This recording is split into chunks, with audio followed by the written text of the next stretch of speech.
leather gloves were slapping in hands. Popcorn and peanuts were working the stands. Pink cotton candy, love on a stick, was chasing the beer. The trick of the lips, play ball. Play ball. Load up the bases and smack it right over the wall. Play ball. Play ball. Hey, welcome to Laughter Saves Live. I am John Larocchia. We are on Strong Island Television from Paradise Studios in Massapequa, but I am still virus-wise Zooming. Not that I had the virus, but because of the virus. I am in my basement in Belmore, next to my Greek neighbors who are very nice people, and we are on Laughter Saves Lives. So my co-host tonight, Tara Brown, will be on any second. I probably screwed that up without sending her the link. I thought I did. Butch is working on that. I want to start off the show, talk about a funny man. We lost my uncle today, 98 years old, in Florida, Pat Masha. If you see my post on Facebook today, what a life. Military, NYPD sergeant, became a detective, bodyguard for Mayor Wagner, Lindsay, Beam, a boxer, a Golden Glove referee, a baseball player, a father of two to my cousin Tony and Sue. My mom's sister married him, right? So, loved his grandchildren. Just one of those, I put like the pull my finger uncle, you know, the one that would do anything to make the kids laugh. Great guy. It took me away on vacation to the police camp and all kinds of stuff. And then when I started doing comedy, he knew a lot of people in the entertainment business. He loved to sing to the kids, the Sinatra, whatever. And just from being the bodyguard to the mayor, met so many interesting people. And he took a real interest in my comedy stuff, you know. He would always ask sincere questions and sit me down and really interested in what I was doing. My sister posted a picture today. I didn't remember this. I thought he never was able to attend one of my shows because they moved to Florida. And then, you know, later on in life, he was playing softball till he was 80. Later on in life, you know, not really getting around, obviously, well. But in 2013, he attended a Gotham comedy show in memory of my mom with my Aunt Rosemary. And when I looked at that picture, I was so happy that he went to one of the good shows, you know, not in some dive bar or something. And in February, my son JV and I went to Florida. We did a few shows on the Laughter Saves Lives comedy tour. And then we went to Met Spring Training. And on the way to the airport, we stopped by their assisted care facility with my cousin and his wife and had dinner. You know, a Florida dinner, like 4 o'clock, you know. And with my Uncle Pat and Aunt Rosemary. And he, you know, he was in and out of hospitals the last few years, had problems swallowing. They had to mush up his food and stuff, but still asking questions about the comedy and the family. And when we took the picture, if you're friends with me on Facebook, you can see in the picture, I knelt down next to him, and he grabbed my hand, and he really squeezed it, you know. It was really strong, even then, you know. And as I went to get up, he was still holding my hand, and he looked me right in the eyes, and he said, "I love you," you know. And I kind of knew what he was saying. And then when I went to leave, I said goodbye, and he started crying, and I started crying, and he said, "Take care." And I knew what he meant because we weren't coming back to Florida anytime soon, and he was kind of sick, in and out, 98. And that was the last time I was going to see him, and he felt that. And so it was really one of the most powerful moments of my life. I mean, when do you say goodbye to somebody in your family that you grew up with, that had holidays, and able to say goodbye to somebody who still had all their senses, and it wasn't like he was laying in his death, but we were having dinner, you know. So Uncle Pat, you were one of a kind, and Laughter Saves Lives is definitely going to make a donation to the PAL, because he did a lot for the boxing for the PAL, and we're going to do a show and make people laugh in memory of Uncle Pat sometime this year for a PAL charity. Welcome, Tara Brown. Hi, how are you? The reason Tara's late is because John screwed up again. What? That's the way this show goes. I pull it out of my ass, and you put beautiful co-hosts on and smart people and hope that they make up for your stupidity. So hello, the lovely Tara Brown. Thank you. I finally got my hair done. Thank God. I noticed and seen some beautiful songs on Facebook this week. Thank you. I enjoyed them. Thank you. Yeah, I'm starting to come out of my shell a little bit. I never, somebody said that to me the other day, like, oh, you're finally coming out of your shell. I never felt Tara Brown needed to come out of a shell. I think that Tara Brown is having some fun and doing some stuff that she always wanted to do, but I wouldn't say coming out of your shell. No, you know what? When I'm on stage or something, it's different because I'm not me. Or like if I'm doing improv, it's like, you're just being silly and, whatever. But like when singing, I haven't done in a long time. And because of surgery and stuff. Yeah. You didn't have the surgery yet, right? You didn't have the surgery yet. No, I did, but I didn't have the second. Well, that's what I mean, the second. You didn't have the second. Yeah, it got canceled because of COVID. We can't talk about your surgery, HIPAA. We can't talk about it, Tara. Oh, we can if it's. I could say it if it's me. Oh, okay. I'm kidding. Yeah, Are you going shopping right now or something? Because you're supposed to be co-hosting the whole show. You're walking outside. Are you going to buy milk? You're showing off your new deck. What are you doing here, Tara?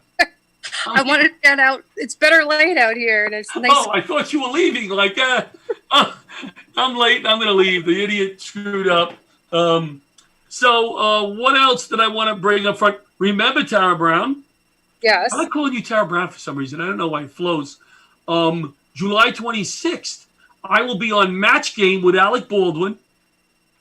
We're going to try to turn it into some type of Laughter Saves Lives fundraiser, as I always do. Try to, get some money for Laughter Saves Lives, something online. People read the answers before they come up. If you can think of a way we could do that, please help me out. We also. What's that? I'm going to go walking again. I have to go get a charger. A sandwich or something? What do you mean a charger? Charger. Oh, for your phone? Yeah. You were as prepared as I was. You like have a dead phone. Let me grab my old iPad. Co-host. This is a big time show. I'm sorry. That's all right. All right. I love it. Our screenplay has taken got a little leverage again, a little legs again this week. Tara's going to bed now. She's actually our screenplay has gotten a little leverage this week. Time to Laugh. Time to Laugh Again or Time to Laugh. The final title isn't. Tara Brown will be auditioning for a few of the parts. I will not be. I say auditioning because I'll be auditioning for some of the parts because I want to make it the best actors that can be. So I'm going to take myself out of that process. But yet I'll be there and I'll be going no, I like that, But I'm not a professional. I'm excited about it, but not too excited because I've been up and down with this for 8 to 10 years. But I may have a new director to replace the old one who bailed on me. I mean, how do you bail on someone like phone calls, emails for 4 years, moving forward, money invested, and then all of a sudden, I'm not going to pick up his calls anymore, or return his emails or his text messages. I don't understand the logic, unless he killed somebody, which I know he didn't. I don't think he did. But I'm positive, Tara. I'm not going to dwell on the negative. We have new energy. Yes. So that's going to be good. Are you okay? Tara Brown. Are you all right, Tara? Where is she? I'm on my phone. Oh my goodness. Hold on. Your hair is a mess. What just happened? It's a different color too. Your hair is a different color. I just got it done. Just now when you fell? What did you fall into a vat of black? It's that like really dark. Lighter 2 minutes ago, didn't it? I don't know. What just happened, Tara? What happened? I dropped the phone and it fell behind the bed. This is the most professional beginning to a Laughter Saves Live show, and my favorite one ever. I love when I have a co-host who goes, "Oh, it's only John. Let me pick up my cell phone. Let me go outside. Let me lay on the bed. Oh, I dropped it behind the bed. Let me color my hair during the show." Your hair does look different. Maybe it's just me. No, it is. I thought it was lighter when you were outside. Yeah, no, it's darker and I don't know. They put like purple in it today, so we'll see. Okay. Well, it looks lovely. We've already talked about your hair too much. Yeah. So, Sorry. Well, whatever. I'm loving this. What else can I talk about? We still need help with the attic, with the animals in the attic for my NYPD widow in Staten Island. She needs to get rid of some animals so we can put some air conditioning in. She has a special needs child, no air conditioning. Please, if you know of anybody, you can go to Staten Island to remove. I don't know if it's chipmunks or I don't know what she's got in there. Might be bigger animals, but she needs some help. And Laughter Saves Lives is willing to help her a little bit with the cash part of it, but I'm not good at taking out animals in the attic. I mean, Tara's crawled everywhere right now. Maybe you can crawl into the attic and help her, Tara. Because right now it seems like you're totally out of control. What? I'm keeping it entertaining. Whatever. I'm keeping you on your toes. You never know what's going to be in the background next. I don't want to know, but I love it. Tonight we're going to have on Jimmy's in a little while. Jimmy from Governor's Comedy Club. He'll be coming on at, I think, he'll be coming on first. And we're going to basically talk about, we're happy to see businesses start to open. Please wear your mask. Please socially distance. Please make money. You know what I mean? We want restaurants open, but be smart. Please be smart. We're doing the right thing up here in New York. Let's continue it. Don't get complacent. Don't think you can stop wearing your mask. No. I mean, I go to the beach, I go on the boardwalk, I'm not wearing my mask. But when I'm close to people in a store, everybody's wearing their mask. We're doing good. So Jimmy's going to come on, Tara. Okay. He's going to talk a little bit about what Governors is doing when they open up. They did open up an outside patio room. But what they're going to do to make the customers, the employees, the comics feel safe and comfortable. And I read some of the things that they're doing, and they're doing the right thing. So I figured let me have them on. Since I'm a comic, let's plug a comedy club, which is nice, and let Jimmy tell us a few things. We are going to have on Lonnie Sherman, General Needs, a veterans charity that does some good work for the veterans. I'll let Lonnie describe them, and then hopefully Rich Carucci will close with some funny. We opened with some crazy from Tara, and hopefully we'll close with Rich. Rich is also going to be... Tara, did you know we're doing the Heroes Tour? I did not. Our new tour from Laughter Saves Lives, we stopped calling it the Responders Tour, and we've added healthcare professionals. Because I don't want to say they are new heroes. They were always heroes. It's just that I think, I want to show my backdrop more. I just think that we realized a lot of people went, oh my God, these people are unbelievable. Well, they were always unbelievable, but they stepped up again. So we're adding healthcare professional comics. So it's going to be first responder, military, healthcare professional comics, doing shows in theaters and the like, raising money for related charities. And we hope to do our first show at Governors in a few weeks. We'll talk to Jimmy a little bit about that. And that's One Soldier, One Dog, another military charity that gives doggies to veterans who are struggling with post-traumatic stress syndrome. Some of them call it not syndrome, post-traumatic stress. Disorder. We're going to be doing a show for them. It was canceled, obviously, in June. So we're going to pick that back up in the fall. We're going to be back on there. Hey, Bobby, can you bring up that picture? I talked about my Uncle Pat. That picture of us, that last meal we had in February. Sure thing. Oh, I can't see it. Right? I always forget I can't see it. So let me know when it's up. Yeah, I had it up twice when you were talking about them before. Oh, okay. I'm sorry. So we had that up. And our heroes, could you put up our heroes' new... You gotcha. A little flyer right now. It's up right now. You got it. Okay, so that's our. And Tara, you could look at it after the show if you're not watching live on Facebook, because we really can't. unless you turn the sound down, and it's too complicated for me. I mean, you're really good with all this stuff, you know, with the cameras and the technology. So far, you look like you really know what you're doing. So, Bobby, do we have Jimmy in the room? We do not. Okay, let's run our first commercial, and then we'll come back. If not, we'll let Tara talk a little more because I'm chewing her ear off here.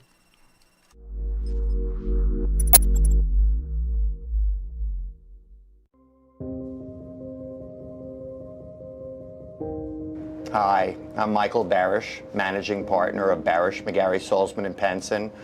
We are honored to represent over 11,000 people in the 9/11 community.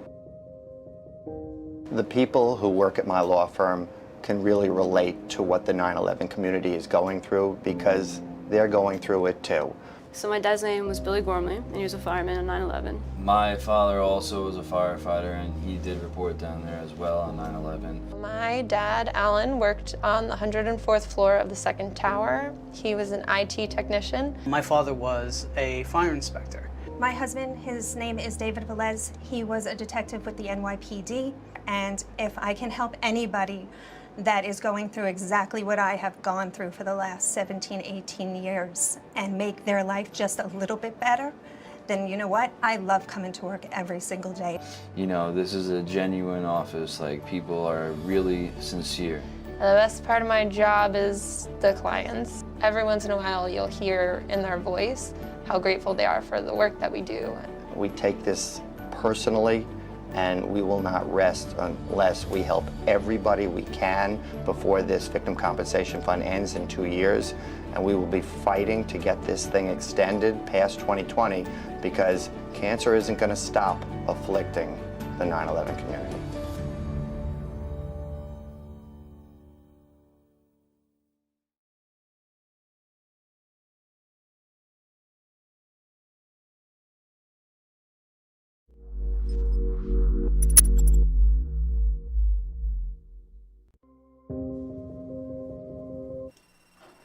Yeah, We are back. I'm sorry. And we're back. We have Laughter Saves Lives Live. We're back with Tara Brown, who is settled in one place for about 30 seconds now. Tara, do you want to add anything about what's going on in your life? Anything exciting and interesting? Or John Larocchia.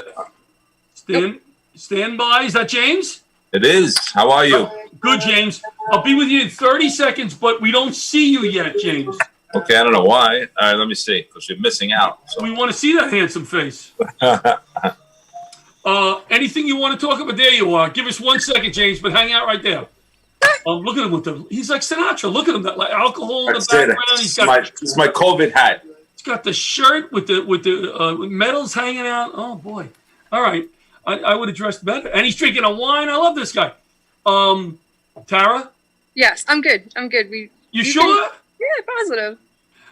James, I don't know if you know Tara Brown. Tara's co-hosting with me tonight. Do you know Tara? I do. Oh, you do? Yeah, she's been at the club a number of times before. You know, let me see her face again. When we do our show there, which I'm going to talk to Ange this week, I'm very excited about our new Heroes Tour. Cops, firemen, military, and healthcare professional comics, raising some bucks for related charities, delivering the show, Rat Pack style, so there'll be at times 2, maybe 3 comics at once. It's going to be fun. But James, I read, should I call you Jimmy or James? Everybody calls me James, but go ahead. I'm listening to you, buddy. James, I saw recently a write-up, because I'm all big on, hey, let's get the businesses open. Let's get our people start making money in Long Island. Do the right thing. Do it safely. Let's not get people sick again, but please make your money. Get out there. And I read what Governors is going to be doing when they open up the big room. Yes. And I wanted to have you up. I want to support you guys, and I wanted to have you on and talk a little bit about that. Okay, terrific. Just to show what we did, or just give you a little insight, we plexiglassed the whole bar area. We plexiglassed the stage area, so when the comic's on stage, basically they're behind glass, so there's nobody in the audience feeling unsafe in any way, because don't forget the comic is performing without a mask, of course. So just to make them feel safe, we plexiglassed all the stages in. I can relate because I'm a spitter. You know, right. I'm aggressive up there and I'm running around. So yeah, we're not going to wear a mask, and now you don't have to distance your audience and lose some of those seats.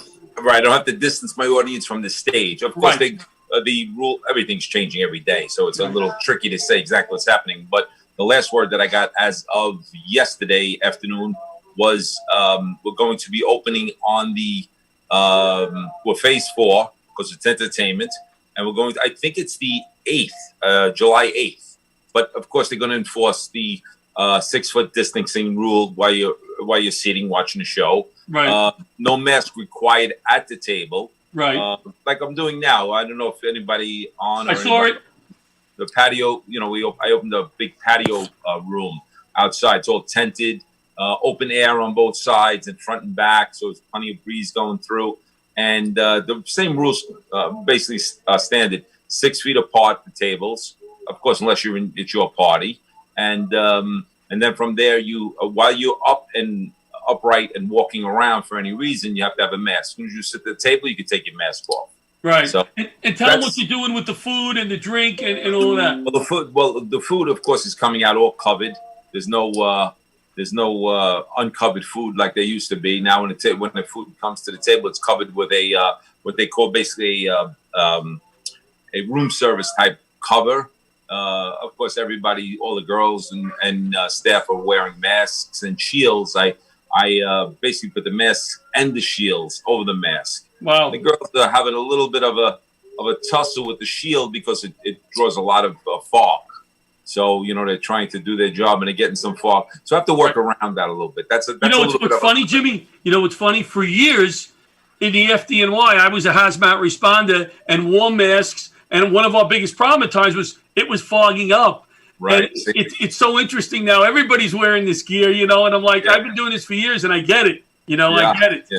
And so again, we're easing up a little bit as far as with the shield. So in the beginning of the night, of course, I want the shield on while everybody is coming in and getting seated. But once everybody's seating, we can relax a little bit with the shield. Mm-hmm. And of course, masks. They're dated. The masks get changed every hour by the girls. So every hour they change their mask and they write time on their mask, so that, you know, they know. So everybody has, again, the whole strategy of this whole thing is to make everybody feel comfortable. That's where we're at, because you know, you want to be able to go out and everybody wants to live again and socialize and. Yep. But if they're not comfortable, it's not going to work. Tara, you have a question for Jimmy? No, I was gonna say, you know, in healthcare, in the hospital, we have the same problem. You know, like even if you just wear regular glasses, so there's a way to pinch the mask so that it doesn't come up here. You know what, Tara? You know what they're having more of a problem with? It's not so much the mask; it's the shield. I think that's what they're really, you know, they're hating me for the shield, but not the mask, because the ruling is mask only, but I figured I wanted to go above and beyond, like I like to do, to make everyone feel comfortable, and I added a shield to it, and the shield seems to be giving them the fog look, because right. So that's a problem. I think it's because the air, it comes up, like when you have it over, it's not sealed, it comes up, and then it fogs up whatever's here. So maybe that's it. Maybe that's good. Okay, I'm jotting that down. Maybe if they pinch the mask more, that may help. You never know. Around their nose. And of course, make sure they're wearing it right side up. I mean, some people wear them upside down. Yeah, right. With the little pinch on the bottom. Yeah, sure. Yeah. I say the next thing we go to, if anything, everybody gets a Scott. You know. Yeah, you know, and you know what it shows me, Jimmy? It just means not only are you doing the right thing for your business. Obviously, you want to make money. You want to make people comfortable. But to me, it also shows that you care. You care about the people coming in. And that goes, at least for me and other people, that goes a long way when you see a business doing that. Yeah. Like, this guy gets it, you know? Yeah. And that's why I wanted to have you on, because I really think you're doing the right thing. I tell you, it does get, again, it's part of doing business, but it does get expensive to try to make everyone feel comfortable. But that's, you know, that's what you have to do. You know, the plexiglass and wrapping a 40-foot bar with plexiglass, leaving just like a 9-inch gap at the bottom and a 12-inch gap, right up against the ceiling. Yeah. So everybody can stand there, tell the bartender what they want to drink. Even though the bartender has a mask on, I know if I'm standing between glass, I feel much more comfortable. Yeah. So good. that was the strategy of doing that. It wasn't required in any way. Right. But I said, it can't hurt to go one step above. So, no, very, very, very smart. Yeah. So we're excited that Governor's is going to be opening up again. I spoke to you a few weeks before we shut down, or a few days. Laughter Saves Lives is excited to be coming back to Governor's, and we're going to be doing some stuff. And speak to Ange also. I mean, there's the patio part of the club I opened has been very successful. Last Thursday was the kickoff night, and it was packed pretty good, right to capacity. And then Friday night also packed to capacity, and then 2 on Saturday night packed to capacity. So that's who's coming? We got any names coming to the club when you're open? Anybody scheduled? Any big names coming in? Well, I got Vic DiPotetto will be there. Okay, he's always been a club favorite and a very, very well-known guy. Who I spoke to yesterday was David Tell. I don't know if you're familiar with David Tell. Yep. Okay, good. Jimmy, David. when I started doing comedy back in the day, now I'm doing comedy a long time, 28 years. If you've seen my act, you probably say, 3 years, but I've been doing comedy 28 years. And I used to go to the Boston Comedy Club when David Tell, who's the guy that had the problems with the sexual accusations. Louis. Louis used to be down there. They all were down there. He'll be there also. I spoke to him. He wants to get on stage on the patio. He's played every one of my rooms. Right. So that was what he had said to me. He said, I played every one of your rooms, so I got to get on that stage. So it's nice. So that's great. Well, we wish you the best of luck. Thank you very much. I hope you have some killer weekends when you open up and start making back some money. I hope so. That would be nice, and to get everybody out. And I see at first when people are getting to the front. I don't want to say that word squeamish, but you can see it's like they're almost like walking a little differently. And then once everybody feels how comfortable you are and how everybody's protected, everybody's away from each other. Every one of the tables is covered with a what they call a butcher paper, and the dates are written on it when it was first show, second show, the actual date of the day with the day and date, and then also the menus. The menus are printed up every day with the date. If it's one show, it says June 20th, first show, and then the second show, it's another menu. So again, just trying to give everybody that feeling of security, as best you can in these times. It sounds like you're doing the right thing, and like I said, we wish you all the luck, and we look forward to bringing Laughter Saves Lives into the club. I'm looking forward to it, and like I told you before when we spoke, anything I can do, any way I can contribute, please count me in, because it's an important thing, and I want to be a part of it. Thank you, sir. Thank you for taking the time to call in, James. My pleasure. My pleasure. Stay well. Bye, darling. See you soon. That's James from Governor's Comedy Club. They're going to be opening up. They have the outdoor room. Check it out this week. Next week, the outdoor room is open. They're going to be open. The indoor room in a few weeks. Get on over there. You're going to see some great comics. They always have top-notch comics. And the local talent. Comics you never heard of. Excellent acts. So it's going to be great. Let's go to our commercial break. Do we have anybody in the room there? We do. All right, so let's go to our commercial, and then we'll bring them in.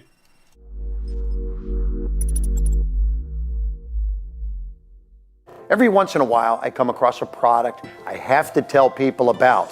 LifeVac is one of them. Now, each year, 5,000 people choke to death. LifeVac can stop these senseless tragedies. It's so easy to use. You simply place, push, and pull. You'll never regret having a LifeVac. Please visit lifevac.net today to protect you and your loved ones. Jack, put your phone away. We're having dinner. Hey, guys. Hi, how you doing? What can I get you? You guys want appetizers? For some reason, I just got a craving for smoked meat. Well, you ordered something already. The menu hasn't changed. You looked at it 3 times. I don't know what I want yet? I wanted chicken, but I think it's blackened, so I'll have a burger. How'd you like that cooked? Medium. Do you have any specials? Specials? Boss, what are specials? What's the matter? You don't know the specials? Look at this smoke. What smoke?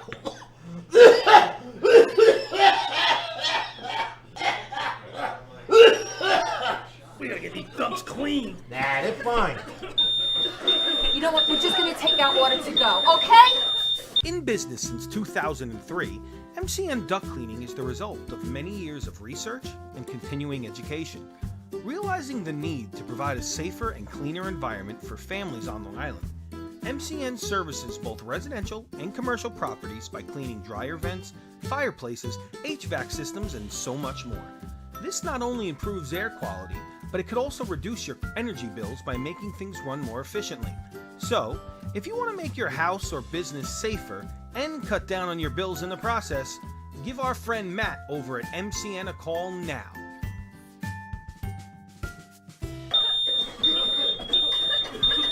Is that steak well done? Maybe call a little bit sooner than these guys did. Back with Laughter Saves Lives live from my basement in Belmore, Long Island, next to my Greek neighbors, who are very nice people. They gave me some feta cheese just yesterday, and I'm not just saying. What's that? And Windex? No Windex. No Windex. Why, they're big on Windex, Greeks? The Greeks are big on Windex?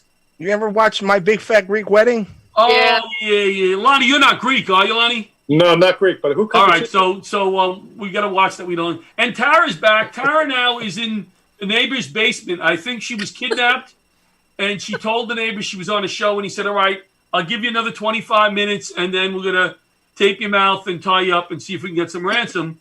So Tara now is in the dark. Lonnie from General Needs. Lonnie, your charity is awesome. Tell us a little bit about what you guys do for our veterans. Well, we go to homeless locations literally from northern New Jersey to Bridgeport, Connecticut. People don't realize it, and I'm one of the. I never knew there was a homeless veteran issue in this country. I didn't, until about 12 years ago when I started this, I just kind of walked over it. When you walk through New York City, you see homeless people in the corner. 1 out of 3 to 1 out of 4 is a veteran. That's unbelievable. If you look at Suffolk, Nassau, Queens, and Brooklyn, and you call that Long Island, the approximate number of homeless veterans that we have is about 5,000. Wow. When you do a circle around New York City, and you do a 100-mile circle around New York City itself, Manhattan, probably the number's up to 10 to 15,000.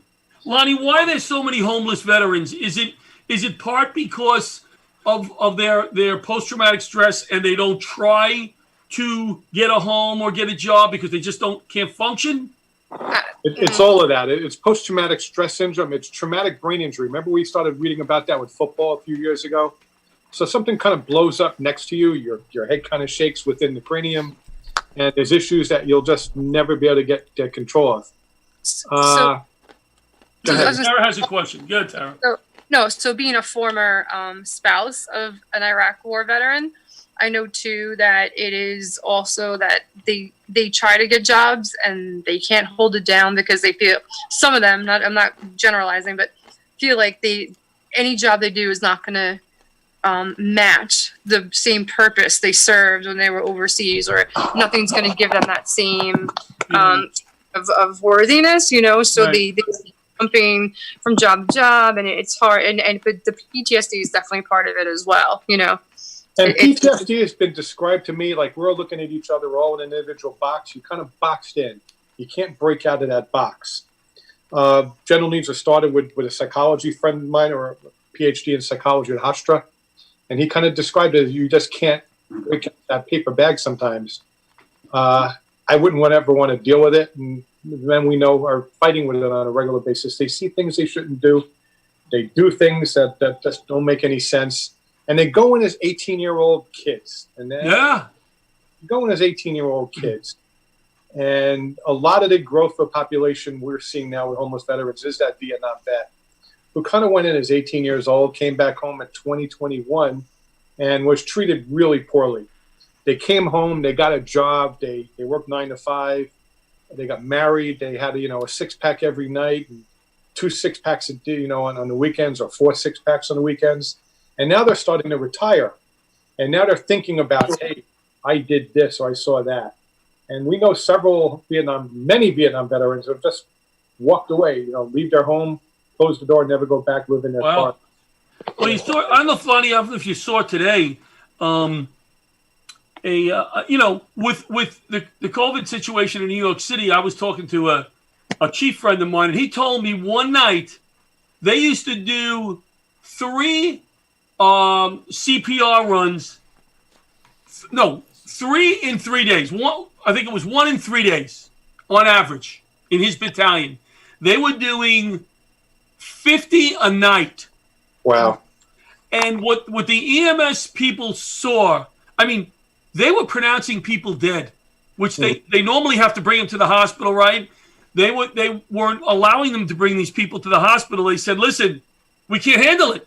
And we saw today, 8 years on the job, committed suicide. EMS, New York City, guy was 8 years on the job. I tell you, we have something we have to think about in the future on how to support these guys, how they're going to process that. Well, that was after 9/11. We lost 19 in my house. So they assigned a therapist to come to the firehouses that lost guys. Mm-hmm. And you know how guys are. Veterans are the same way. What is this guy doing here? I'm not going to talk to that guy. Leave me alone. Blah, blah, blah.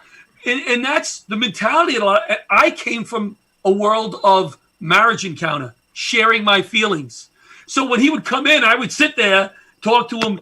Then we would go to the counseling unit. I would go every other day. Finally, they said, stop coming. You're okay.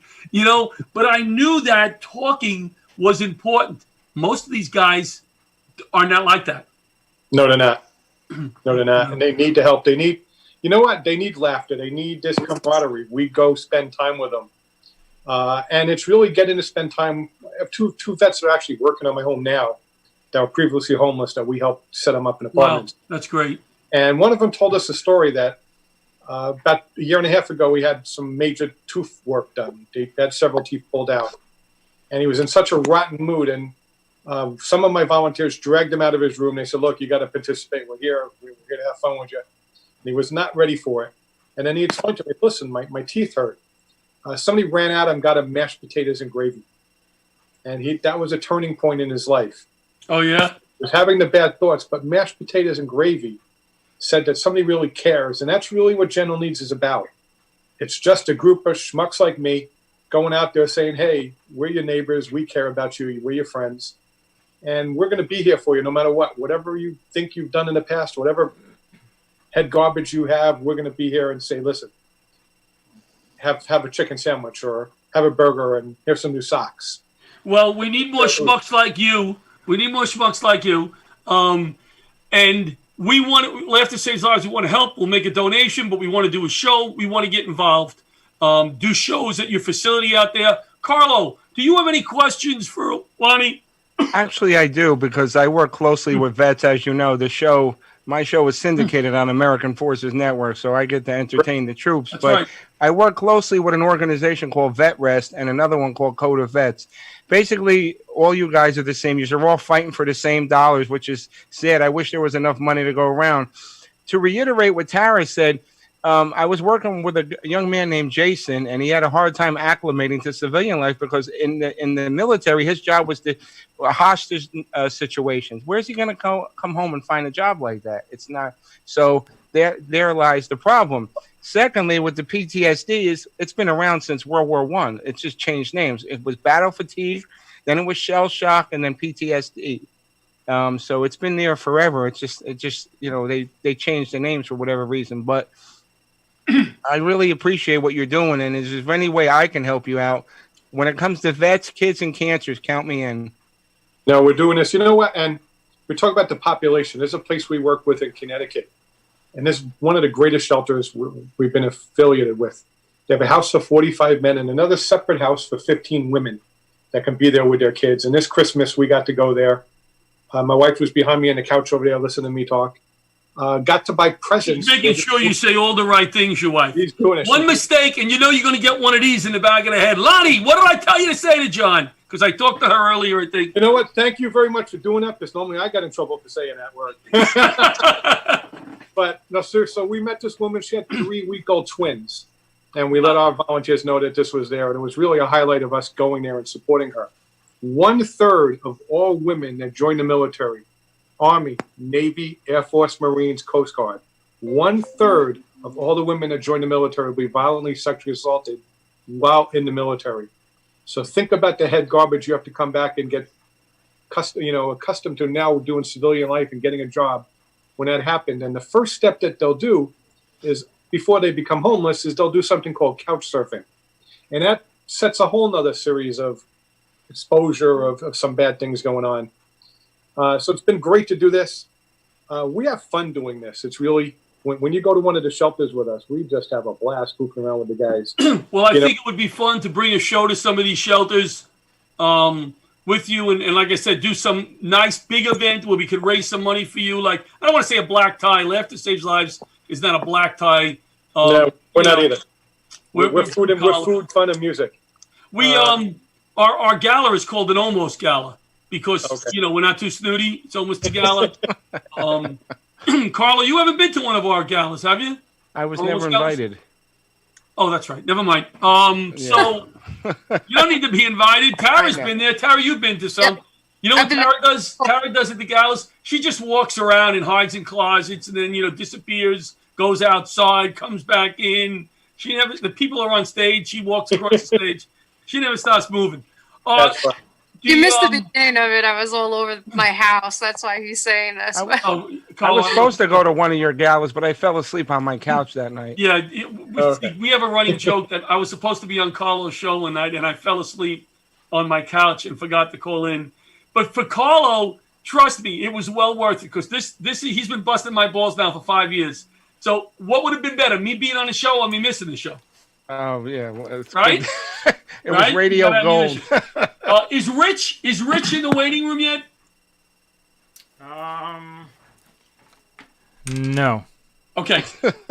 Lonnie? No, we've had a great time. You know what? Even from the distributions, when we hand out coats, and we have fun with them picking out the coat that fits them. Guy shows up with a Mets shirt, we don't give him a good coat. We don't give him a Red Sox shirt, we don't do very well either. You don't give him nothing. Where can people donate if they want to go, Lonnie, to your organization? Generalneeds.org. Generalneeds.org. That's how you can donate. I know we have the COVID situation going on now, but do you have any events scheduled over the coming months? We don't. We've actually, Susan's behind me making out the schedule. We've actually done how many meals so far, Sue? 3,200 meals have gone out to vets and shelters since COVID started. We partner with restaurants. And this is all through your donations? Are you getting meals donated? All through donations. There are some donations. We had somebody we know is an amazing volunteer and supporter. We paid the first one. He says, I love doing this. And he's been going back for 7 weeks in Newark, New Jersey, and supplying 38 meals for veterans there on his own. Nice. Meeting the restaurant. It's just been a privilege to do this. The meals make a difference. We know food all makes us feel better. Yes. Almost as fun as laughter, right? You guys, we got to throw that one in there for you. Yes. But thanks for your support. I'm really thrilled to be on the meeting and look forward to working very closely with you guys in the future. Oh, I love it. I love it. I need more schmucks. What do you need more of? I need more schmucks like me. Yeah, and me too. I'm joining you. Well, Lonnie, I do. I work for Northwell, and I'm a co-chair for a volunteer group that works with military and veterans and their families. So if you pass the information along to John, I'm sure I can get people to help out with delivering some of this food and to the homeless community. So, let me know. And then we also do things with like resumes. So it's called Barracks to Business. We help them rewrite. Like you mentioned, Carlo. When you have certain jobs in the military, and it's like, how am I bringing that home? How am I going to apply that in the real world? So we help with that too. So, if there's anyone that we can help in any way or connect them to the right people, that'd be great.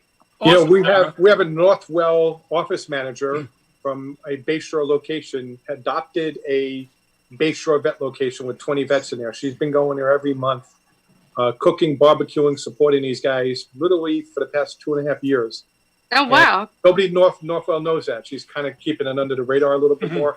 Maybe we need to explore that a little bit more. Well, yeah. Well, you know what? So you don't say her name here. Just tell her to reach out to the Valor co-chair, Tara Brown, and then she'll hopefully, she's probably part of Valor already. And just, but I would love to help her out with it if she needs. Right, and you can reach out to me. It's Lonnie Sherman at generalneeds.org is the email address. Yeah, I can hook you two guys up. Definitely. Good stuff. I love that. Can we tell a joke? Come on. Is there a joke tonight? Come on, guys. I think I've been a little funny. Tara, haven't I? A little funny. I don't tell jokes. I try to work off the cuff.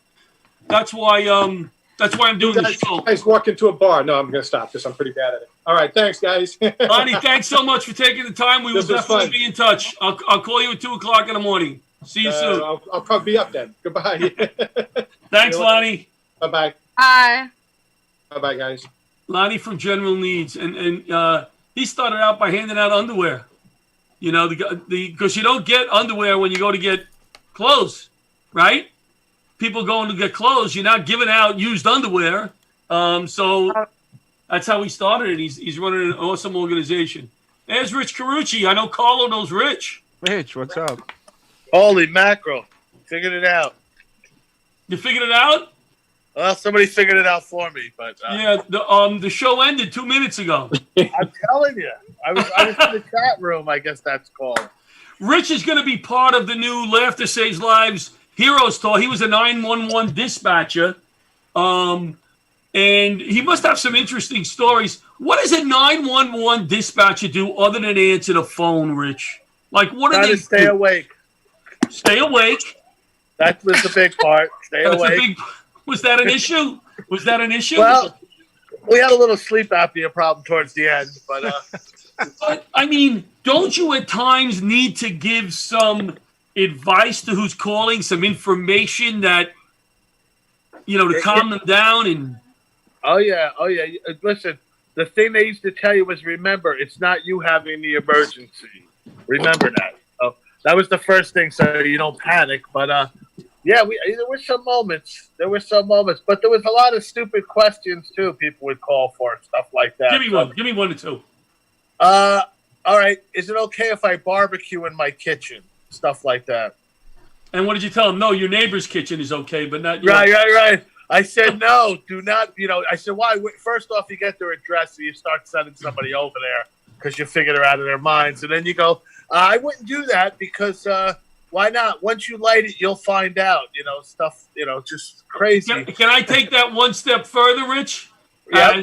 I responded to a few kitchens where they were barbecuing in the apartment buildings in Manhattan. I bet. See, it's not. I thought it was outlandish, but then I thought, wow, this person actually thought about it and then called somebody like me to ask me. Like, but it just, some of the stuff people would call for, that my French fries cold, or, I didn't get my food, I missed the bus, somebody stole my popcorn, just insanity. Were these people drunk or under the influence of some of these people? I hope so. I hope so. Stupid question, I guess. There were a lot of them, but we even had people that showed up at the 911 center, and they would figure out where it was, and they would come and, you make sure you don't buzz them in, but they'd be beating on the door and all hours of the night. It was insane. Make sure you don't buzz them in. Interesting. When I was a fireman in Queens, we visited the dispatchers, and I had a new respect for what they did, because when you're on a fire truck and you're responding to a call, all you hear is a dispatcher saying this or that or hold whatever they're saying, and you're sitting there, what is he doing? What is he, Mm-hmm. And then we sat with them for a few hours and Oh yeah. We have our moments, and we did have a lot of the captains in our room. There's other stations, but we're in the headquarters. The captain's there. We got a couple of guys that come in and do their reports. So they're hanging out. Some of the firemen are filling in on the desk. They're doing. We're so busy and shorthanded. They would be dispatching too. He might be a captain on the line, but he's dispatching with you like a regular dispatcher. That's good. So, I grew up there. I did 26 years, so I was second generation. I got a lot of cousins who are firemen and cops, and I kind of grew up as a kid around the fire department, so it just was natural that I started working there when I got older. You say panic, whatever. I was driving a deputy chief, detailed up. Didn't normally do that. I was in a fire truck in Manhattan, so they detailed me up to drive the chief, and we get a fire in a what the hell was it? It was some kind of restaurant, I guess, and we didn't use the board, the control board, unless it was a bigger fire, second alarm, whatever. So I set up the board because I didn't know. It was like an old hit. And the chief says, John, what are you doing? I go, Chief. I said, you don't need to do that. So I'm putting the board away, and there's an explosion in the building. And I turn around, and firemen are laid out on the floor, right? There are Maydays on the radio. Like, guys, Maydays, take the floor. So I get on because I'm supposed to be his guy to the dispatcher, right? I pick up the phone, and I say the following as a professional fireman. Send us another rescue! Send us another! And I'm just screaming like a nut, right? So after everything calmed down, everybody was okay, believe it or not. Guys in other houses called me later and said, who was the idiot on the radio? I never heard that guy before. Who was that? That's funny. And I go, I think I know him, but, I don't want to give everybody up, But I lost it because I wasn't normally in that position, Right. I knew we needed help, but I just lost it, It was scary stuff, man. I've had people I know call, because I grew up in the area, so I've had family members call, people I know call. I worked with guys I've known since I was a little kid. Other guys that, I came in second generation. So guys that were like uncles to me, a lot of Vietnam vets in the beginning. Wow. We're talking like the early 90s, late 80s. Yeah. Well, we appreciate what you did. Terry, you have any questions for Mr. Rich here? Nope. Nothing? No. I got to tell you, though, like dispatchers, though, they don't get the credit due to them, especially in certain situations. I was listening to, with everything that was going on recently with the riots, listening to the scanners. And, there was some real FDNY and NYPD dispatchers that really kept calm with some creep coming over the radio, so. Oh, good dispatcher. I mean, they're infamous in the FDNY, good dispatchers, the way that they run a job, the calmness about them, and they have to make some decisions. It's not pressing a button and saying, send me all these companies. Sometimes it's pressing a button in certain companies, but now you got to start pulling who you need. Guys like, hey, you know how firemen are. We'll respond. They're picking up the phone. We'll respond. We're available. We'll respond. Bye. Accountability. Absolutely. Yeah. Carlo, anything for your buddy Rich there? No, I'm just glad to see him. I'm doing good. How you been, man? I'm hanging in there. You look good. Yeah, I'm How still far on you top guys of the dirt. live apart in Jersey? How far you guys live apart? I bet you're close. You're in Clifton, right? I'm now in Elmwood Park. So what are you in Halden? No, I'm in Tom's River. Two Jersey guys. Two Jersey. I was just down in Tom's River last weekend for Keith Carnival, Keith-a-Palooza at his house. Oh, okay. We did social distance, though. Sure you did. Rich just did some outdoor comedy shows, people in cars, and the way they make them laugh, so to speak, is beeping the horn. It was crazy. Is there anything more like the applause, obnoxious? Right? Could you imagine delivering your punchline about? It's like doing comedy in traffic. I swear to God. Bobby, what time we getting off? Same regular 9 o'clock? Yeah, you got 4 minutes. 4 minutes on the air. Carl, you want to add anything for what you heard, or? No, I'd like to, like I said, any organizations, kids, cancer, veterans, I'm in. You went. Oh, and thank you for the Tim Tebow interview.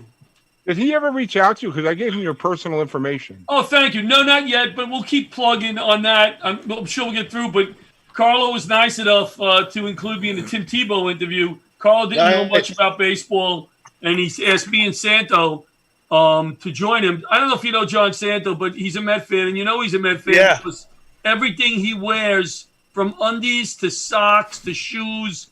His kids got to dress in Met gear. They're not allowed to go to school. It's like ridiculous. We had a ball. Like he lost a bet. Even Yes. the glass he drinks out of is a Mets cup. Oh. We had what a nice guy Tim Tebow is, by the way.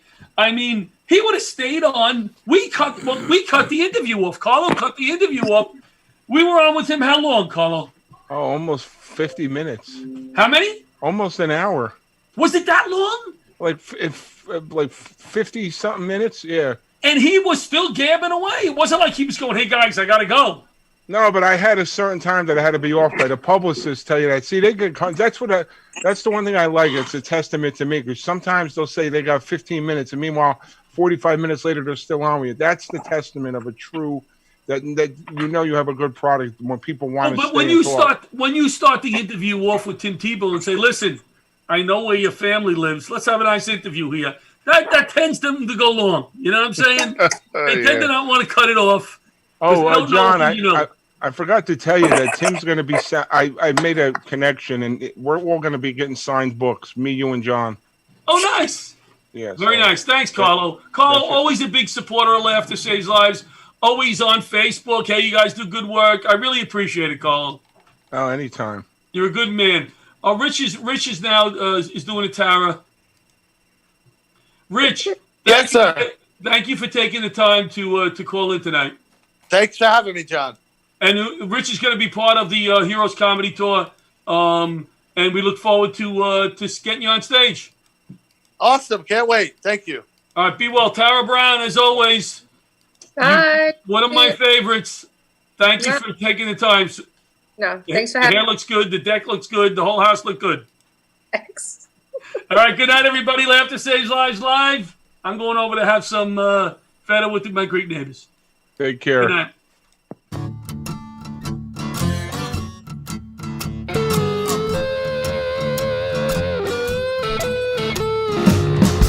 Old leather gloves, we're slapping in hands.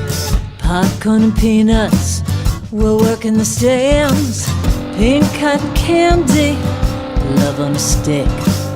Was chasing the beer that circle the lips. Play ball, play ball. Roll up the bases and smack it right over the wall. Play ball. Play ball. Take off the caps. Time for the song.